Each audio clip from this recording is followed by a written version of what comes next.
Bismillahirrahmanirrahim. Assalamualaikum warahmatullahi wabarakatuh.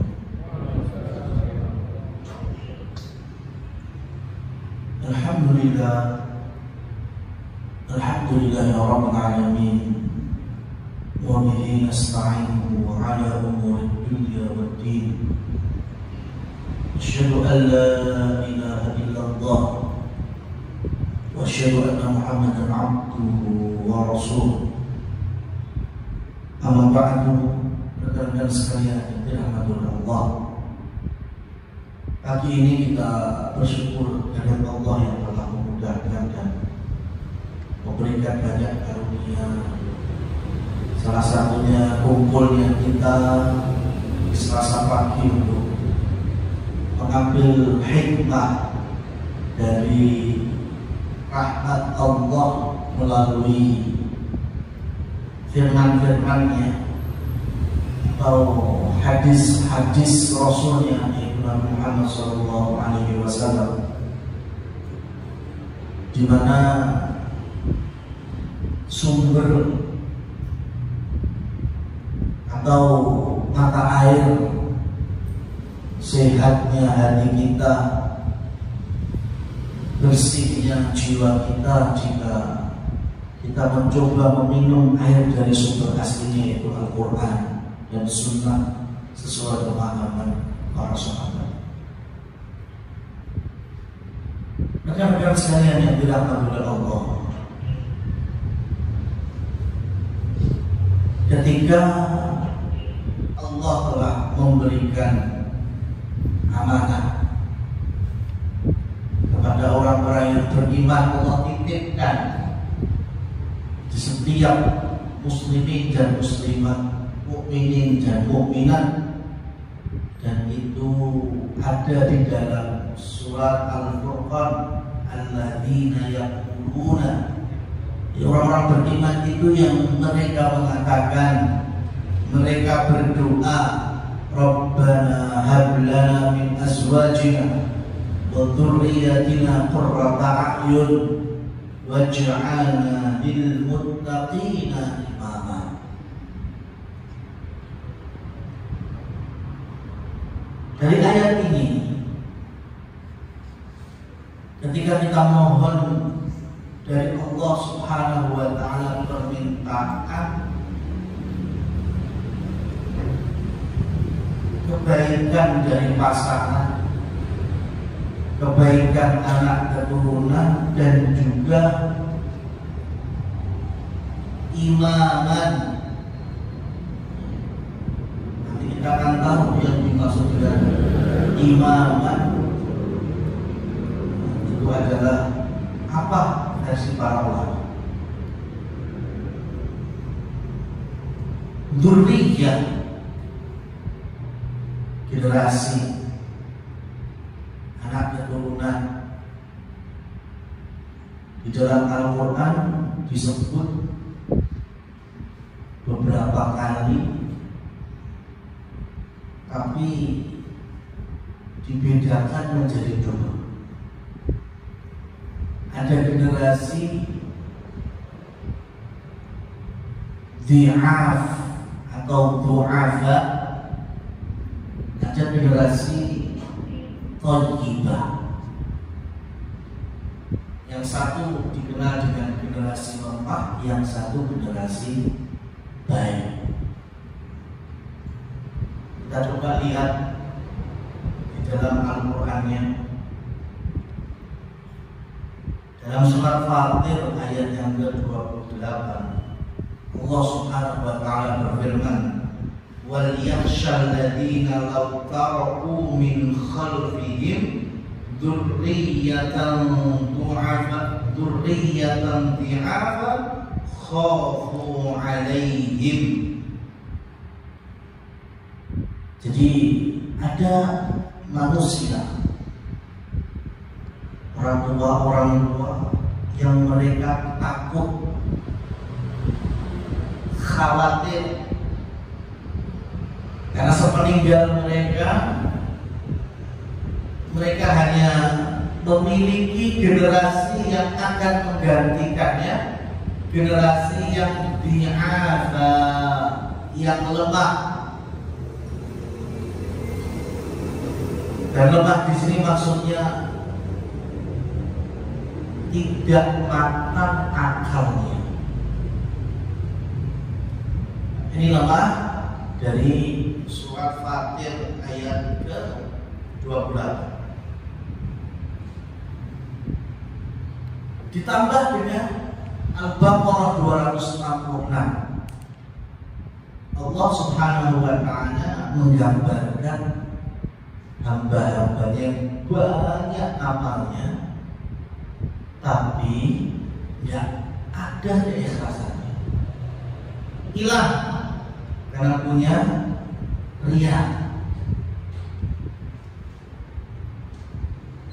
karena pamer, pencitraan, biar dicap orang yang baik, macam-macam. Allah berikan gambarannya seperti apa? Ayawaddu ahadukum an takuna lahu jannatun min nakhilin wa a'nab tajri min tahtiha al-anhar lahu fiha min kulli thamarat wa asabahu al-kibar wa lahu dhurriyyatun du'afa. Jadi ketika ada manusia, orang tua yang punya ladang kebun kurma, anggur, airnya cukup, kebunnya bagus, terawat, ketika musim panen, panennya banyak, mereka sangat tercukupi dengan hasil kebun tersebut. Namun ketika mereka mulai memasuki masa tua, anak-anak mereka adalah anak-anak yang du'afa, yang lemah. Dan di ayat ini para ulama menafsirkan makna lemah adalah lemah fisik, lemah mental. Coba lihat, apa gunanya? Orang punya kebun banyak, fasilitas tercukupi, panen hasilnya memuaskan, tapi kalau selanjutnya sing nyekel kebun itu generasi yang lemah, generasi yang fisiknya lemah, mentalnya lemah, kira-kira apa masih jadi kebun yang menguntungkan atau sebaliknya? Ini gambarannya, orang yang punya amal banyak tapi dilandasi dengan riya, di sisi Allah tidak ada gunanya, tidak ada untungnya sama sekali. Ibarat generasi yang lemah fisik, lemah mental. Dan di ayat yang lain Allah melanggengkan doa Nabi Zakaria ketika sudah tidak muda lagi, memohon bermunajat kepada Allah, Rabbi habli min ladunka dzurriyyatan thayyibah. Aku mohon Engkau anugerahkan kepadaku ya Allah dari sisimu generasi keturunan yang thayyibah, yang baik. Di dalam Al-Quran itu disebutkan ada generasi lemah, ada generasi baik.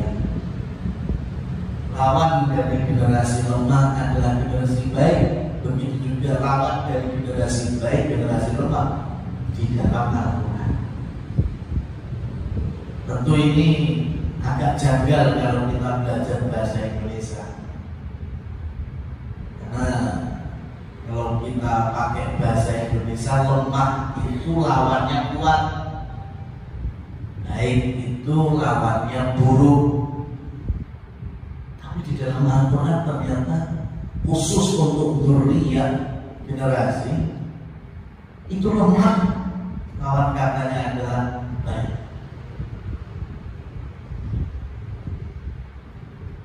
Maka bagaimana kita bisa mendapatkan inspirasi atau hikmah dari dua ayat ini. Kalau hari ini dikenal dengan generasi anak-anak kita, generasi Z, Gen Z, Gen Z, ada yang menyebut juga dengan generasi strawberry. Ya. Kenapa disebut strawberry generation? Karena bentuknya yang unyu-unyu katanya, warnanya yang menarik, merah. Ya. Tapi ada juga yang melanjutkan, betul, bentukannya menarik, warnanya merona, tapi sekali kepencet, apalagi rodok ditekan, yo cepet gledek. Strawberry kan seperti itu. Bagaimana kemudian kita bisa menjadi orang-orang yang punya karakter tawakal kepada Allah Subhanahu wa Ta'ala? Bila mana ketika tawakal kita atau dari kehidupan kita yang terkadang bengkok diluruskan, terkadang salah dibenarkan, gak terima, baperan. Ya. Ini tentunya bukan generasi yang dibawa oleh para nabi dan rasul. Ya. Dipencet titik, gledek itu tadi. Dinasihati, diarahkan, mutungan. Gimana pengen ke ujung dari doa tadi, wa ja'alna lil muttaqina imama.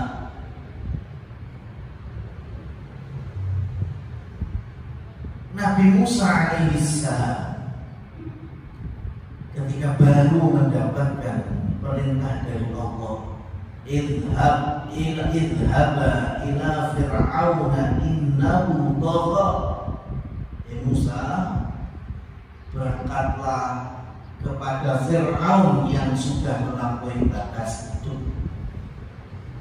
Ini perhatikan, Nabi Musa menjadi utusan Allah, berdakwah di hadapan Fir'aun, ya, orang yang paling sombong, orang paling musyrik, bahkan simbol kekafiran dari zaman ke zaman. Nabi Musa setelah mendapatkan amanah besar itu, apa yang beliau minta kepada Allah? Apakah minta prajurit yang banyak, persenjataan yang lengkap melebihi senjata-senjata prajuritnya Fir'aun? Ternyata enggak. Yang Nabi Musa minta adalah Rabbis shrah li sadri wa yassir li amri wahlul 'uqdatam min lisani yafqahu qawli. Yang pertama yang diucapkan oleh Nabi Musa adalah Rabbis shrah li sadri, ya Allah, jembarkan, lapangkan, ya, berikanlah di dalam dadaku ini kesabaran yang berlimpah, besar hati, besar jiwa. Itu yang Nabi Musa mohon kepada Allah. Karena karakter pemimpin itu harus banyak sabar, ya. Berjiwa besar, orang gampang baperan. Para nabi, para rasul diingkari umatnya terus mutung radio dakwah, tidak ada kisah seperti itu. Mereka telah teguh. Padahal mereka adalah sosok-sosok yang paling bertawakal kepada Allah Subhanahu wa Ta'ala. Tapi mereka punya ikhtiar, punya usaha dulu menyampaikan agama ini dari satu masyarakat ke masyarakat yang lain, dari satu pintu ke pintu yang lain, dari satu pasar ke pasar yang lain, didustakan, diingkari, macam-macam. tapi mereka adalah orang-orang yang paling banyak sabarnya. Nah ini ya, di antara inspirasi hikmah bahwa ketika kita mengagumi ketawakalan kepada Allah Subhanahu wa Ta'ala, jangan lupa ada usaha. Dan usaha itu salah satunya kita di dalam bekerja, menerima amanah kerjaan, ya. Dan ketika mungkin butuh diluruskan, ya, butuh arahan, ya harusnya kita bisa menerima dengan baik, dengan berjiwa besar, jangan mudah baperan. Ini rekan sekalian yang dilakukan oleh itu contoh perbedaan generasi di dalam Al-Quran. Nah, generasi yang baik merupakan generasi dari doa Rabbana hab lana min azwajina wa dzurriyyatina qurrata a'yun, yaitu generasi yang menyejukkan mata, pasangan yang menyejukkan mata, atau bahasa Qurannya tadi qurrata a'yun. Yang dimaksud qurrata a'yun ini sebetulnya apa? Ya, di dalam tafsir At-Tabari dan Imam Al-Baghawi disebutkan tafsir dari salah seorang tabi'in namanya Muhammad bin Ka'ab rahimahullah. Beliau katakan laisa syai' aqar li'ainil mu'min an yara zawjatahu wa auladahu muti'ina lillahi azza wa jalla. Di antara tafsir yang ada di dalam tafsir Al-Baghawi, bagi orang beriman tidak ada yang lebih menyejukkan mata, lebih menjadi qurrata a'yun, yang melebihi dari seorang dari kita menyaksikan pasangan-pasangan dan anak-anak keturunan muti'ina lillahi azza wa jalla, patuh taat kepada Allah Subhanahu wa Ta'ala. Itu setinggi-tingginya qurrata a'yun. Jadi kalau kita menyaksikan pasangan yang istrinya suaminya, suaminya istrinya, atau melihat anak-anak generasi berikut ini, itu kok bisa taat terhadap agama, sholat gak usah dikongkon, Yehuda ngaji gak usah dioprak-oprak, yang ngaji itu sejatinya yang menjadi qurrata a'yun. Tidak ada yang melebihi ketaatan kepada Allah Subhanahu wa Ta'ala dalam menyejukkan mata.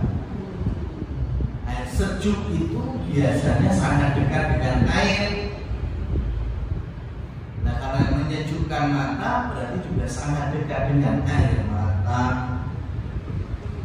Kalau kita melihat pasangan dan anak keturunan kok bisa istiqomah ibadah, salah satunya bisa istiqomah ngaji, sholat kok ya wis bener, saking terharunya akhirnya kita meneteskan air mata. Nah, itu berarti sudah mewakili menjadi qurrata a'yun. Maka dalam lingkungan kita bekerja juga sama. Ketika kita diamani oleh Allah Subhanahu wa Ta'ala untuk tidak tidak melupakan perintah-perintahnya. Dalam sholat misalnya,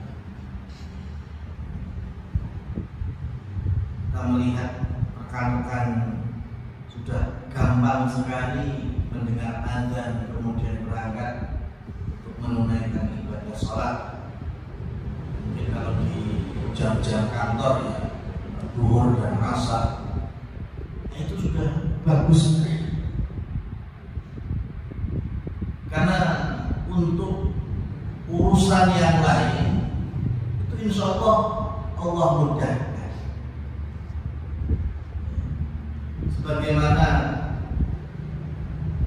kami sampaikan dulu, kita punya pemimpin tinggi sekali, namanya Abdul Malik bin Marwan, Khalifah dinasti Umayyah. Pemimpin, tapi tidak banyak orang tahu. Sebelum menjadi khalifah tertinggi, di dalam kitab I'lam al-Muwaqqi'in, Imam Ibnu Qayyim al-Jauziyah menyebutkan sebelum Abdul Malik bin Marwan dilantik jadi khalifah Amirul Mukminin, beliau tahun-tahunan menjadi mufti bagi kaum muslimin. Mufti itu apa? Orang yang didatangi untuk ditanyakan perihal halal haram, ya, permasalahan agama, solusi di dalam hal syariat ini. Maknanya apa? Abdul Malik bin Marwan sebelum jadi pemimpin dunia, beliau sudah menjadi pemimpin agama. Nanti Allah bukakan bonus menjadi khalifah itu setelah agamanya beliau utamakan. Nanti punya anak sampai generasi Sulaiman. Ya, Sulaiman ketika mau meninggal, harusnya yang menggantikan anak-anaknya, tapi melihat anak-anaknya kayaknya masih kurang pantas, maka yang dilantik adalah keponakannya. Siapa itu? Umar bin Abdul Aziz. Ya, Umar bin Abdul Aziz. Dan kala itu kata para ulama tabi'in, kalau Umar bin Abdul Aziz tidak jadi dilantik menjadi khalifah, maka kami yang akan duduk berhadapan dengan beliau di majelis ilmu. Artinya apa? Umar bin Abdul Aziz itu sudah menjadi alim terlebih dahulu sebelum jadi pemimpin dunia. Ini jangan dilupakan. Dikira kalau kita sorot dalam dunia, ya, sorot di dalam kerjaan, sempit hidup, kalau batuan orang ganggang payu barang, kita menggunakan konsep berarti luwih suwine batuan. Ya, jamnya dibuka lebih pagi, tutup lebih malam, lebih lompat lagi. Padahal tidak ada konsep rezeki seperti itu kalau versi Islam. Yang ada wa may yattaqillaha yaj'al lahu makhraja wa yarzuqhu min haitsu la yahtasib. Pengen solusi, pengen jumlah, pengen padang, pengen mendapatkan rezeki yang di luar dari ekspektasi kita, ternyata kuncinya adalah takwa kepada Allah Subhanahu wa Ta'ala. Banyak orang yang melalaikan di sini, yang dikira apa hubungannya takwa dengan rezeki, apa hubungannya tawakal dengan rezeki. Dawang 500.000 tahun sebelum Allah ciptakan langit bumi, bahkan kita, Allah sudah catatkan rezeki kita masing-masing. Bukan untuk kita pasrah, tidak. bukan untuk kita kemudian malas-malasan juga tidak, tapi supaya kita sadar bahwa rezeki itu Allah sudah tentukan. Dan ketika kita mengambil dengan jatah yang halal, maka kita mengambil dengan kemurkaan Allah Subhanahu wa Ta'ala. Tapi kalau kita mengambil itu dengan keridhaan Allah, menjadi sesuatu yang halal, maka itulah keberkahan yang datangnya dari Allah Subhanahu wa Ta'ala. Seorang beriman bisa mengilhami konsep seperti ini. Hanya para sahabat banyak yang kaya-kaya, tapi juga mereka ada di garda terdepan tawakalnya. Apalagi ketika Allah Subhanahu wa Ta'ala menurunkan Al-Quran. Dan di dalam Al-Quran banyak sekali ayat-ayat menerangkan tentang harta. Dan 80-an ayat bicara harta. Dan kalau kita pers itu ada di beberapa ayat toh. Wa ahallallahu al-bai'a wa harrama riba. Allah halalkan jual beli, Allah haramkan riba. Ayat yang kedua, yamhaqullahu riba wa yurbis shadaqat. Allah akan hancur leburkan riba dan Allah akan subur makmurkan yang namanya sedekah. Di sini ada satu item yang Allah larang mewakili harta-harta yang haram lain, yaitu riba. Yang maknanya ada harta kezaliman, mengambil bukan haknya, jadi mau begal, maling, ya, makan harta anak yatim, makan harta yang bukan haknya, itu terwakili dengan riba. Yang berikutnya itu harta yang halal, yaitu dari jual beli dan sedekah. Dan kalau kita belajar usul tafsir atau ulumul Quran, maka akan kita dapati para ulama itu sampai di level menjelaskan mana yang lebih dulu sebetulnya, ayat-ayat tentang jual beli atau ayat-ayat tentang sedekah. Ternyata ketemunya ayat sedekah jauh lebih duluan daripada ayat-ayat jual beli. 13 tahun Rasul berdakwah di Mekah itu ayat-ayatnya turunnya rata-rata berkaitan dengan harta, itu ayat-ayat sedekah. Wa atu haqqahu, berikanlah haknya ketika panen kurma, panen gandum. Ya, ini dasar nantinya muncul syariat zakat mal. Lalu nanti 10 tahun di Mekah banyak sekali ayat-ayat menerangkan jual beli. Artinya apa? Sahabat itu 13 tahun dalam tanda petik doktrin yang positif oleh Nabi berkaitan dengan sedekah. Untuk dunia loman, untuk dunia dermawan, untuk dunia ya gampang ngasih. Itu dulu yang diajar. Jadi nyendep di memori para sahabat. Ketemu di Madinah, mereka kemudian punya usaha dan rata-rata berhasil usahanya. Ada Utsman bin Affan, Abdurrahman bin Auf, Tolha, yang Zubair bin Awam, itu sahabat-sahabat yang kaya raya. Tapi semakin Allah bukakan dunia untuk mereka, semakin untung banyak, semakin banyak sedekah. Ya, semakin Allah bukakan dunia, semakin mereka mengejar akhirat. Kenapa?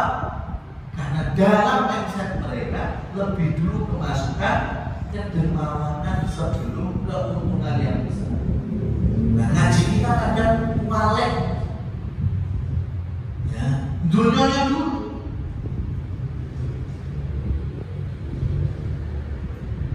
Belajar bisnisnya dulu, bisnis itu jelas. Cari adalah keuntungan itu jelas. Tapi lupa nggak mempelajari tentang keutamaan sedekah, infak, wakaf dan seterusnya, berbagi.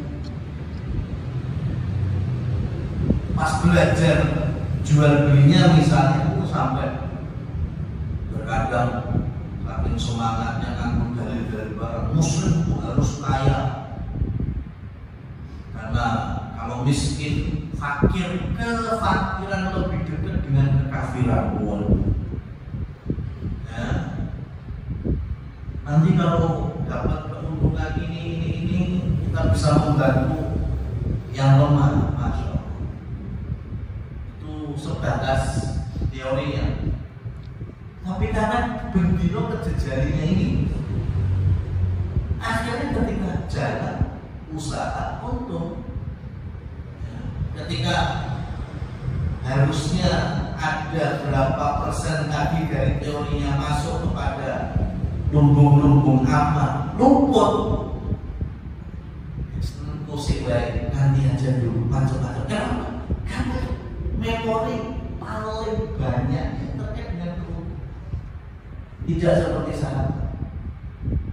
Mereka telah mengawali dengan agama, sehingga kekayaan harta dunia betul-betul bonus bagi mereka. Tapi karena mereka sudah punya karakter semacam ini, sehingga dunia Allah berikan kepadanya. Ini memang belajar seperti ini tidak mudah, ya, karena kita besar dengan doktrin-doktrin dunia. Sekolah itu, biar itu dengan niat seperti itu, mulai sekolah sing penak, sing bagus, sing ijazahnya gampang digawe kerja. Itu berapa persen ya orang tua yang ketika kita pamit di sekolahnya jadi anak yang soleh, anak yang benar, ambil akhlak adab dari guru yang baik-baik. Rata-rata menyekolahkannya supaya pintar, sekolah yang favorit, yang nanti ketika sudah lulus gampang dapat kerja. Tapi itu kenyataan. Sehingga agama itu dinomor setiap kali. Hasil yang bukti, doa, nggak menjamin itu. Tapi lihat jaminan Allah di tengah-tengah para sahabat. Karena konsep Nabi tidak pernah salah. Agama ini terjaga lurus. Ya. Putra Harun al-Rasyid namanya Khalifah al-Ma'mun. Itu dulu sangat cinta dengan tulisan seseorang. Tulisan dulu punya harga. Ya, tulisan tangan itu dulu punya harga. Ada seseorang yang tulisan tangannya bagus kan? Akhirnya ditawari untuk menjadi sekretaris istana. Ternyata orang ini non-muslim, kafir. Maka selagi hidup di istana, Al-Ma'mun karena pemimpin muslimin, maka didakwahi, diajarkan Islam, dikenalkan agama yang sempurna ini. Masalah terima nggak terima itu urusan yang lain. Yang penting didakwahi. Pemimpin punya tanggung jawab, ya, untuk mendakwahkan agama ini kepada bawahannya. Ujung-ujungnya saat itu nggak mau masuk Islam, akhirnya keluar dari istana, mengundurkan diri. Tapi tahun berikutnya datang lagi dalam kondisi muslim. Aneh.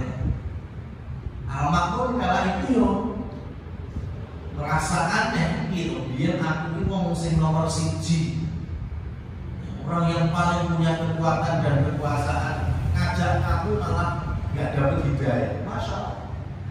Nah sekarang kamu datang lagi ke sini, sudah jadi seorang muslim itu piye cerita? Kemudian orang ini mulai bercerita, wahai Khalifah, sebagaimana engkau ketahui, aku ini punya skill di dalam tulisan. Aku ambil uang dari siapa saja yang mengambil jasa. Aku nulis Taurat, dipeseni nulis Taurat. Aku tulis sampai kemudian berikan kepada rohib-rohib Yahudi, dan mereka memberikan aku harta. Padahal Taurat yang aku tulis sudah aku tambahi sebagian dan aku kurangi sebagian untuk nakal. Di Tauratnya itu ditulis dengan tangannya, tapi beberapa ayat ditambahi, ada dikurangi. Tapi ketika disampaikan kepada rohib Yahudi, tidak ada komplain,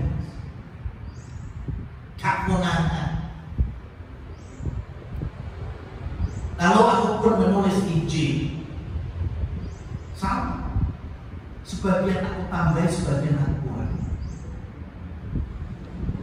Nah, ketika aku sampaikan kepada pendeta-pendeta Nasrani, diterima dan aku dikasih harta dari job nulis Injil, gak kurang, sampai aku menulis Al-Quran,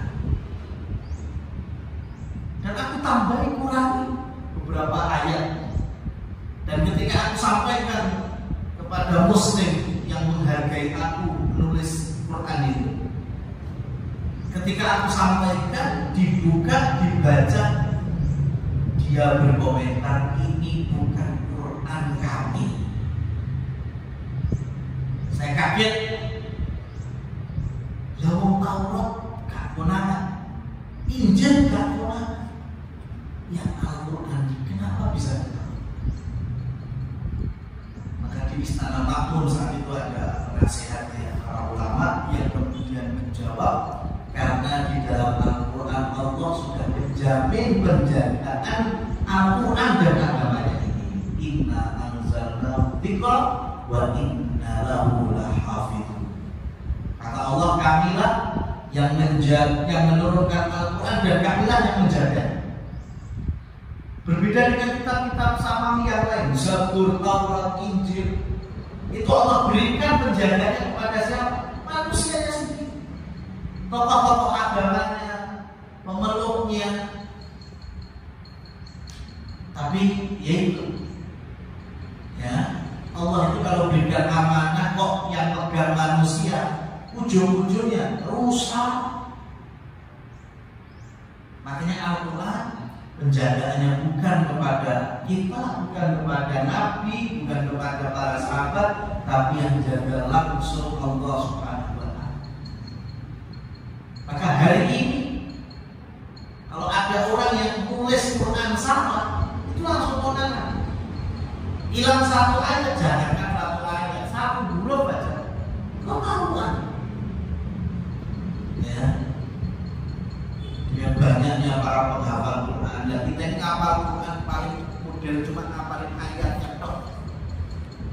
Padahal di belahan bumi yang lain seperti di wilayah Singkit, yang di wilayah Sudan, sebagian majelis Al-Aqab Tafsirul Quran di Saudi, itu ada model ngafalinya itu sampai di level rosem. Rosem itu tulisannya. Ya, contohnya kita baca ayat ya. Baca ayat Allah ta'budu illallah.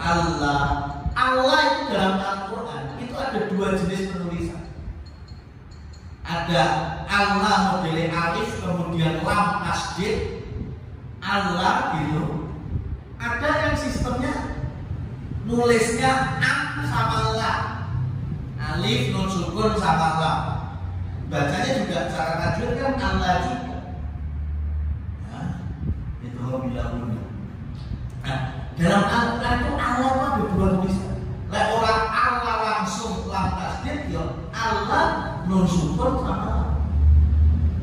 Nah itu kalau hari ini ada orang yang salah nulis, kudue Allah tulisan Allah atau Allah tulisan Allah ditulis langsung lam tasdid, itu kemenangan. Itu kemenangan. Harusnya ini Allah yang lam tasdid, harusnya ini Allah yang an nun sukun sama Allah. Sampai segitunya penjagaan Allah Subhanahu wa Ta'ala kitab suci. Gak ada yang berhasil ngontak-ngatik Al-Quran kecuali hanya satu jalan, apa itu? Tafsirnya. pemahamannya itu harus bisa dirusak di sini. Menurut hemat saya, menurut saya ayat ini sudah nggak cocok lagi, masya Allah. Rusaknya itu di situ. Tapi kalau bunyi ayatnya, lafal ayatnya, tulisan ayatnya, nggak bisa. Karena agama ini terjaga oleh Allah SWT. Maka keberuntungan dan sudah benar kalau kita mencoba berjalan di atas jalan ini, mengambil metode yang telah digagas oleh Al-Quran, oleh agama ini, sudah benar. Karena kalau kita mengambil dari yang lainnya, ujung-ujungnya kita nggak tahu selamat, untung, sukses atau sebagainya.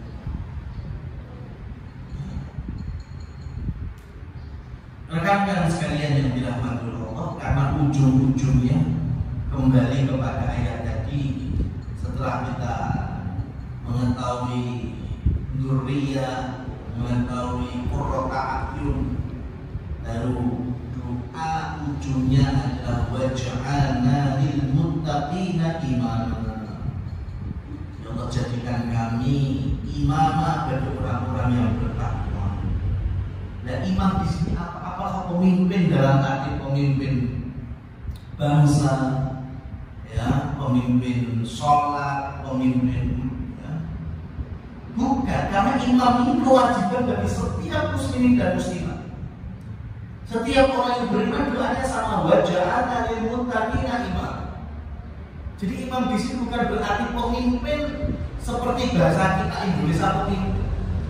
Seperti sholat imam ini kapal-kapalnya yang mau siji, yang lainnya makmum. Ya maksud apa dari imamnya juga ada.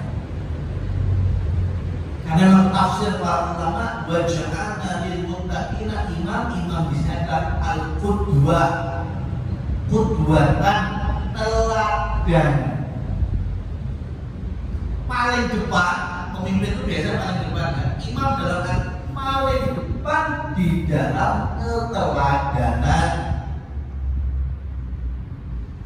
Ya, keteladanan apa? Keteladanan dalam agama kita. Menjadi sosok-sosok yang sanna sunnatan hasanatan. Siapa yang bisa memprakarsai kebaikan, kemudian diikuti oleh yang lainnya dari kebaikan, itu yang disebut dengan imamah. Maka jangan ragu, jangan minder, jangan malu kalau pengen menjadi pionir kebaikan. Banggalah ketika kita melakukan kebaikan, ternyata lambat laun kebaikan itu ditiru oleh orang. Jadi kita telah menjadi qudwah, bisa menjadi teladan. Jangan malah kebalikannya, kita menjadi generasi pengikut, tapi pengikut keburukan ya. Kalau pengikut kebaikan itu masih bagus, ada pengikut keburukan. Rasulullah Shallallahu Alaihi Wasallam Allah takdirkan secara nasab dari Nabi Ibrahim sampai Quraisy, semuanya lahir dari keluarga pemimpin. Bani Hashim pemimpin, ya, ada Abdul Muttalib kakek Nabi pemimpin. Jadi Nabi dengan kepemimpinan itu sudah dekat, biarnya darahnya adalah pemimpin. Tapi kalau Nabi Musa alaihissalam Allah lahirkan di tengah-tengah masyarakat Bani Israel, masyarakat terjajah oleh Fir'aun ratusan tahun, masyarakat budak, mental budak, mental terjajah. Padahal Allah ingin mencetak ini manusia pilihan, jadi putusan Allah. Kalau sampai besar di lingkungannya sendiri, Bani Israel mentalnya mental budak. Makanya Allah takdirkan, Allah setting, ya, hanyut di Sungai Nil, diambil sampai ngambil istana, dibesarkan di dalam istana. Lihat Fir'aun, menteri-menterinya Fir'aun, belajar kepemimpinan Yosua Fir'aun, ya, belajar apapun berkaitan dengan ngurusi masyarakat negara, ya dari Fir'aun dan menteri-menteri. Allah ingin mengajarkan itu kepada Nabi Musa, supaya Nabi Musa meskipun Bani Israel tapi tidak punya karakter budak, tidak punya mental terjajah, mentalnya mental pemimpin. Nah, itu Nabi Musa AS. Nah, kita ya harusnya bisa mengikuti. Jangan jadi pengekor keburukan mentalnya, mental budak. Bukan mental pemimpin yang mau berkembang untuk menjadi lebih baik.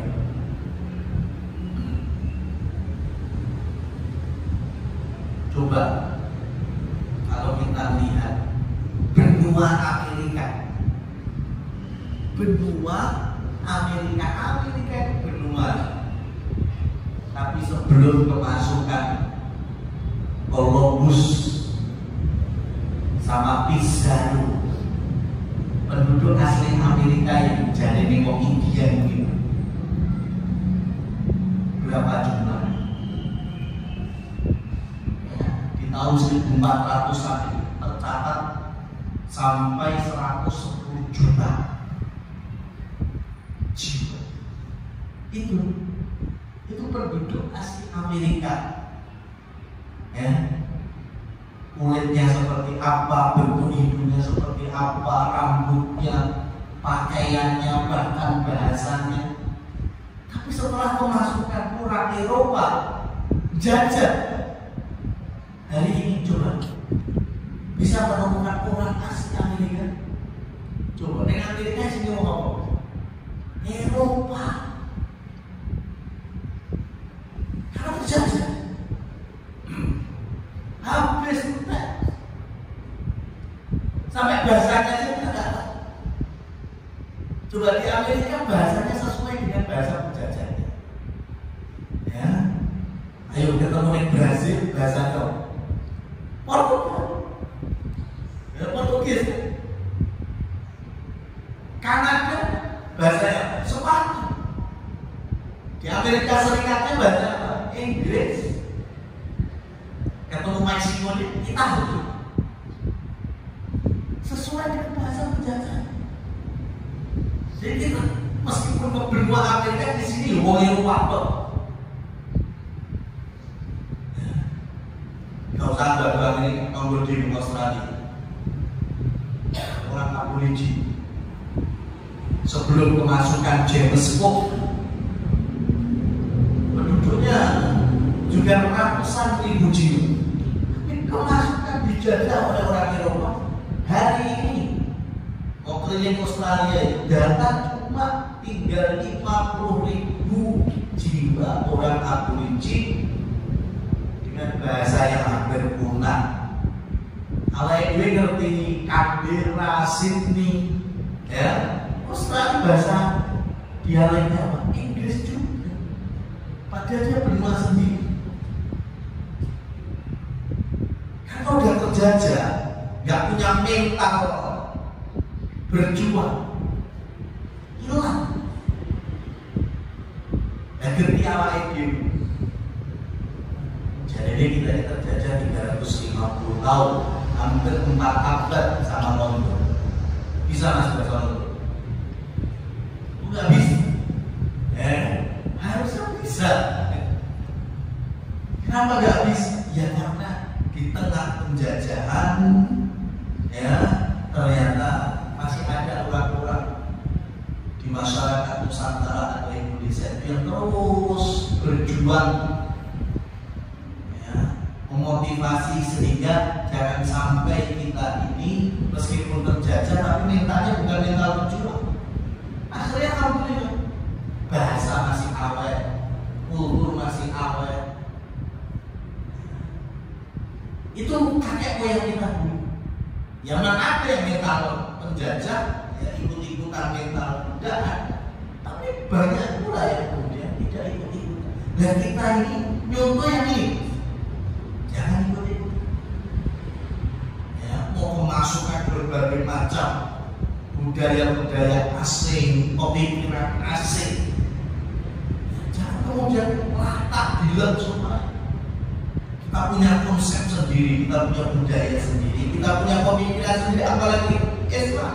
Gak kurang-kurang, semuanya lengkap. Mau konsep apapun dari kehidupan dunia itu sudah dijelaskan, sudah diambil hikmahnya dari zaman ke zaman, dari ayat-ayat Al-Quran yang memang itu mukjizat sebagai kunci kita hidup di dunia dan selamat di akhirat. Nah, tugas kita untuk kembali ya, membersihkan hati ini dengan pasrah kepada Allah, ridho dengan ketetapannya, ridho dan pasrah ini dengan kita mengilmui apa yang telah Allah tetapkan untuk kemudian kita amalkan dalam kehidupan sehari-hari. Wallahu a'lam.